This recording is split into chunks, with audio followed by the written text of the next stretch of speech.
আপনার স্যালারি অনুযায়ী আপনার সামাজিক স্ট্যাটাস কি? আপনি কি উচ্চবিত্ত, মধ্যবিত্ত নাকি নিম্ন মধ্যবিত্ত, কোনটা কি করে বুঝবেন?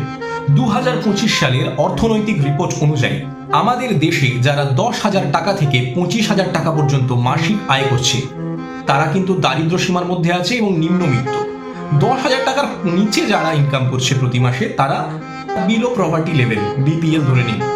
25,000 টাকা থেকে 40,000 টাকা, এই যে সেগমেন্টটা, এই সেগমেন্টটাতে যারা আছেন তারা হচ্ছেন নিম্ন মধ্যবিত্ত। 40,000 টাকা থেকে 2 লাখ টাকা, এরা হচ্ছে আজকের দিনে মধ্যবিত্ত। 2 লাখ টাকা থেকে 3.5 লাখ টাকা, এরা হচ্ছে আজকের দিনের উচ্চ মধ্যবিত্ত, নট উচ্চবিত্ত।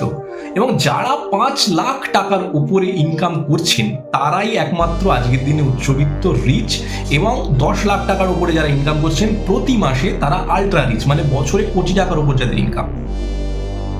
মানে বুঝতে পারছেন, আজকের দিনে যে পরিমাণে স্ট্যাটাস বেড়ে গেছে, যে পরিমাণে ইনফ্লেশন বেড়ে গেছে, এই যে পয়সার অঙ্কগুলো আপনাদেরকে বললাম, এইগুলোর চক্করে মানুষ নিজেদেরকে উচ্চবিত্ত বানাতে গিয়ে, স্ট্যাটাস মেনটেন করতে গিয়ে লোনের মধ্যে ডুবে যাচ্ছে, ক্রেডিট কার্ডের বিল বেড়ে যাচ্ছে।